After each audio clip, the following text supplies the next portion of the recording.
Okay, so we are looking at what makes a good essay. Today in class, we kind of looked at the structure of essays, how to brainstorm to create a good essay.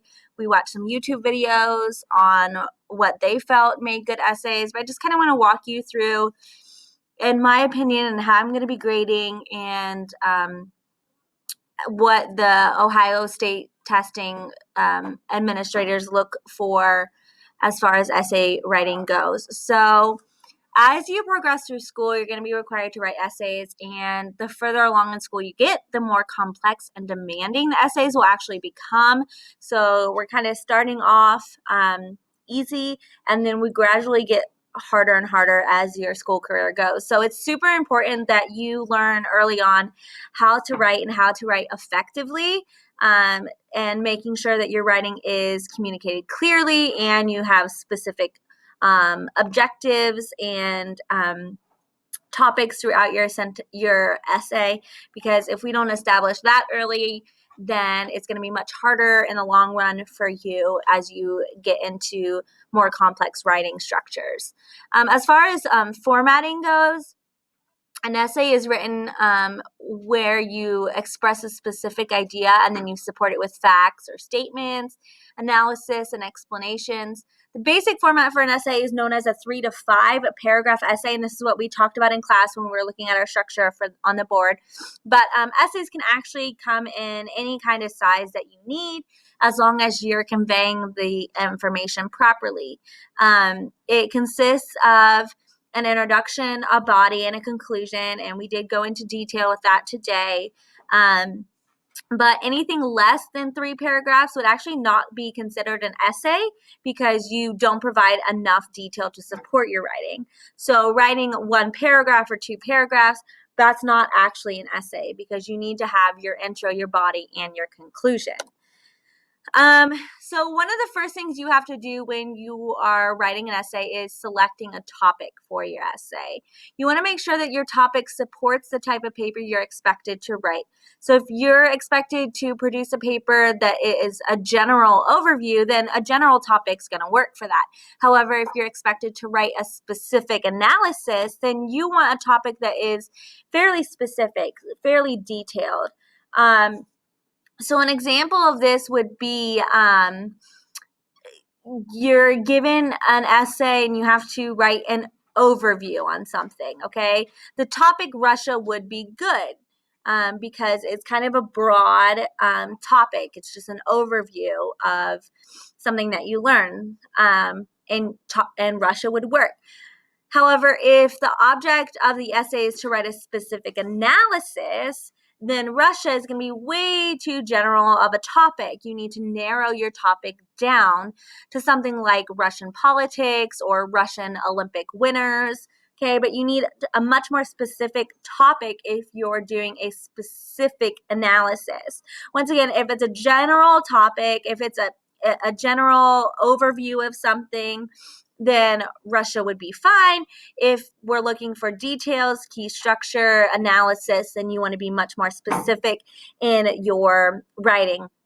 Another example would be is if I ask you to write a general overview or a informational paper on dogs, okay, that works. But if I ask you to write a more specific analysis on dogs, then you would want to pick one specific kind of dog, like a Labrador Retriever, okay? So you just kind of want to see what your teacher's asking of you. Is it a general paper or is it a more specific analysis paper, so that you choose the topic wisely. If you're expected to choose your own topic, which is kind of rare at this point, but if you are expected to choose your own topic, then the first step is to define the purpose of your essay. Is your purpose to persuade people or to make people believe something? Are you trying to explain how to accomplish something? Or are you trying to provide education about a person, place, thing, or idea? The topic you choose needs to support the purpose of your essay. So if you are writing a persuasive essay, then you need to make sure that your topic is something you can persuade people to think about, okay?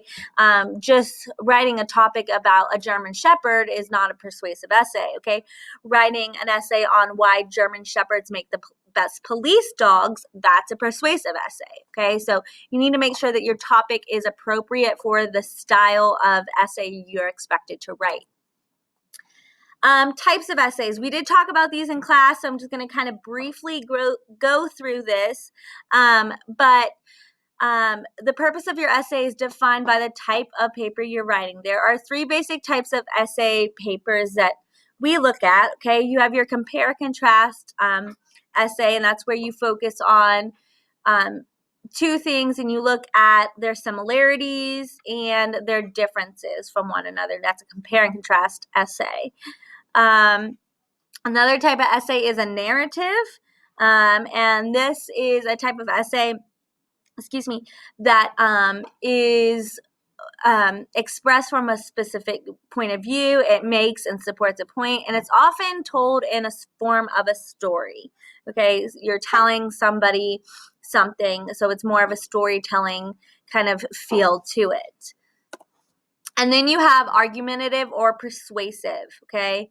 Argumentative / persuasive, whichever you want to call it, is makes a specific claim about a topic, and then it's going to provide evidence and arguments to support that claim. The purpose of an argumentative essay is to convince or persuade the reader that your claim is true. So there's not going to be any I statements in an argumentative essay. In fact, I should be avoided at all times when you're writing one of these. It's just straight up, this is this, okay? Females are the dominant gender, okay? Period. I wouldn't say I feel that women are superior to men, okay? I would just come out and say it if that was how I felt, okay? Or I would say something like, crocodiles are the best animals on earth, period. I wouldn't have any I feel like statements with argumentatives. So let's kind of spot the difference on this. I need to just move that. So the hype around Apple products seem never ending. The company's announcements of a new product collects millions of views. People stand in line in front of the Apple store to get a new gadget, just to come at the same place 12 months later, longing for a new product. Among the company's recent novelties is the iPhone 6. Obviously, you can tell this is older. A newer and more advanced version of the most popular phone in the world. However, the previous model, the iPhone 5S, seemed to have been satisfying people's needs fine as well. So what's the difference? Is the iPhone 6 worth spending extra money on it?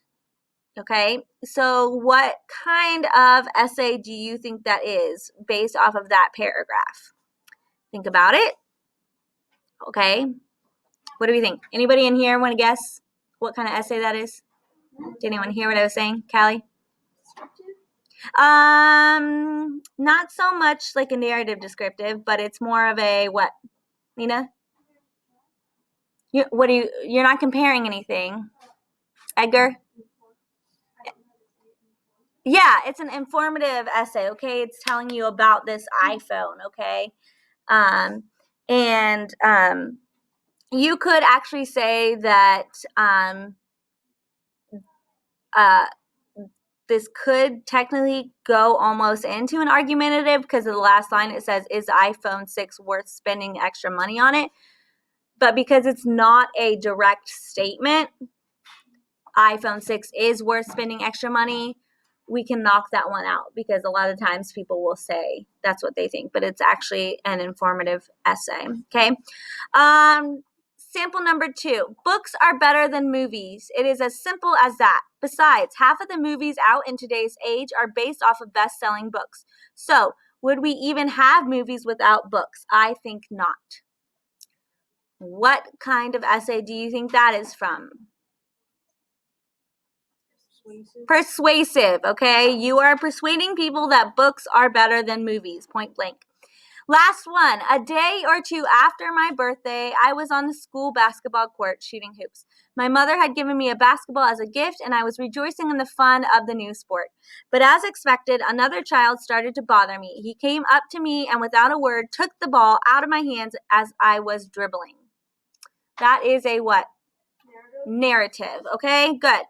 So everyone kind of sees the difference between informative, persuasive, and narrative.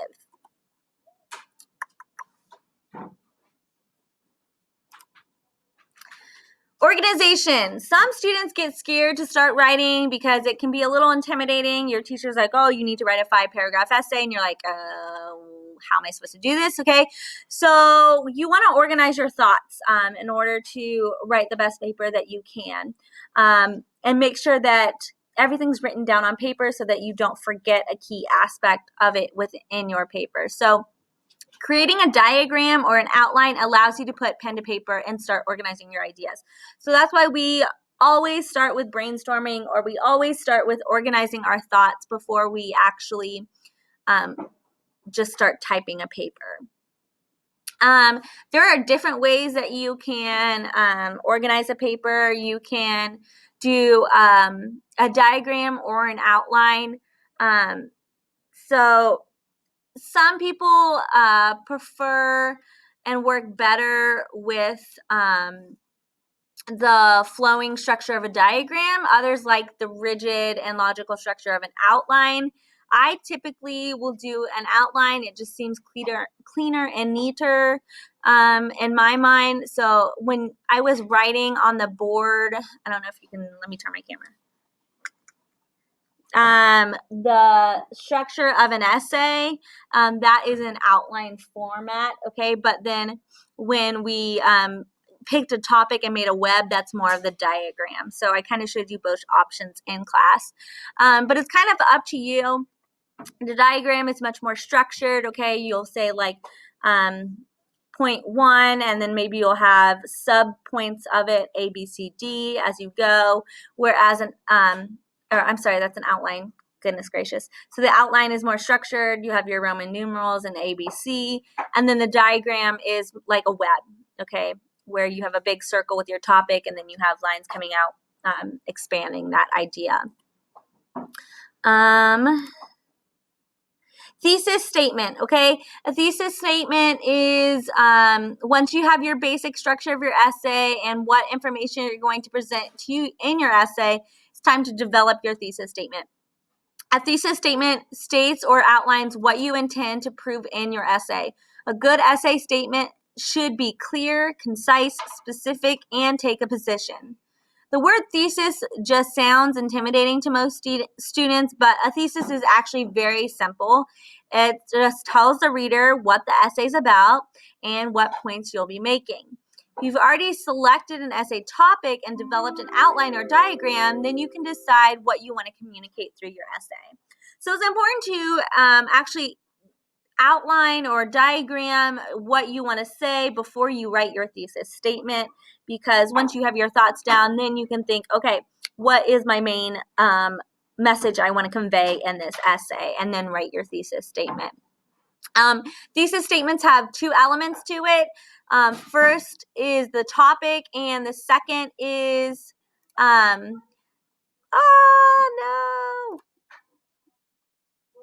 Okay. Go back. Okay. Yes. First is the topic, and second is the point of the essay, okay? So the following is an example of a narrative thesis statement. My life being raised in El Salvador is characterized by little playing, a lot of hard work, and extreme poverty. So that's a thesis statement for a narrative. So we know that when we're about to read this essay, it's going to be about this person's life in El Salvador and the fact that they didn't get to play, they had to work really hard, and they were poor. Okay, we can tell that by the thesis statement. An example of a compare-contrast thesis statement is deciding what to wear to school every day can sometimes be frustrating, so it is best to choose your own clothing or have school uniforms? So right away, we know that the main topic, the main theme of this essay is comparing and contrasting school uniforms or choosing your own outfits.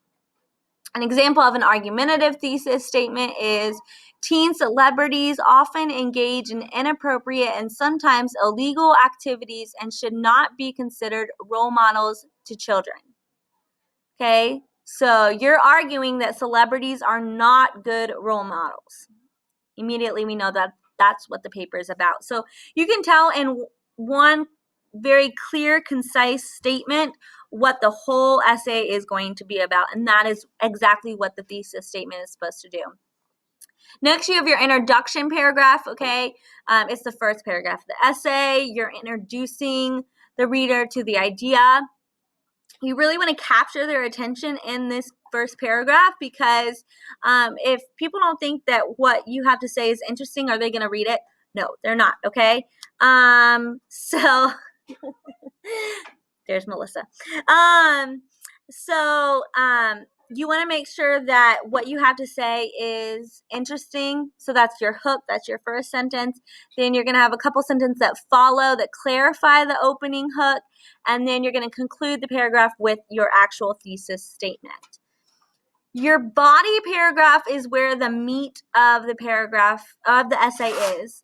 That's where you explain, describe, or argue the topic you've chosen.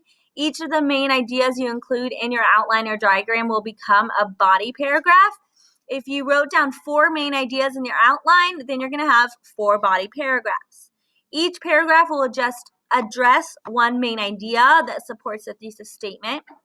The first paragraph of the body should put forth your strongest argument to support your thesis. Start the paragraph out by stating the supporting idea. Then follow up with additional sentences that contain supporting information, facts, evidence, or examples. As shown in your diagram or outline, the concluding sentence should sum up what you just discussed in that paragraph. Okay, so your first paragraph is your strongest paragraph. You state your ideas in there, and then the last sentence of that paragraph should basically sum that paragraph up. And you're going to continue to do that with your second, your third, your fourth, however many body paragraphs that you have. But you want to do it in strongest order. And again, the last sentence of all of those paragraphs should be summing up each paragraph. And finally, you have your conclusion. This is your final paragraph of the essay. It's where you restate your thesis by using slightly different wording. You don't want to just copy and paste your intro and your conclusion. There should be some variety in it because we don't want to just read the same thing over and over again. But your concluding paragraph should communicate to the reader that you're confident that the idea, that you've proven the idea is set forth in your thesis statement. So it's wrapping it all up. There are some examples posted here if you would like to take a look at those. Let me open one up. Okay. Student writing samples. So if for some reason you're getting a little stuck, you have writer's block, you could look at some of these, okay? We don't want kindergartners, obviously. Okay, middle school writing, you would just go down to 37. Okay, and you have different kinds of stories within here, okay? A friendship story, this is on a narrative, an example of a narrative. A vicious cycle is another kind of narrative, but as you read these, you can get ideas if you need to, okay? Those are all narratives.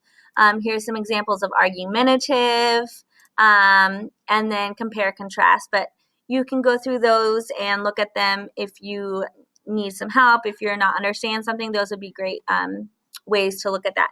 But that's all I got for you. If you do not understand something, please let me know. And I can help you.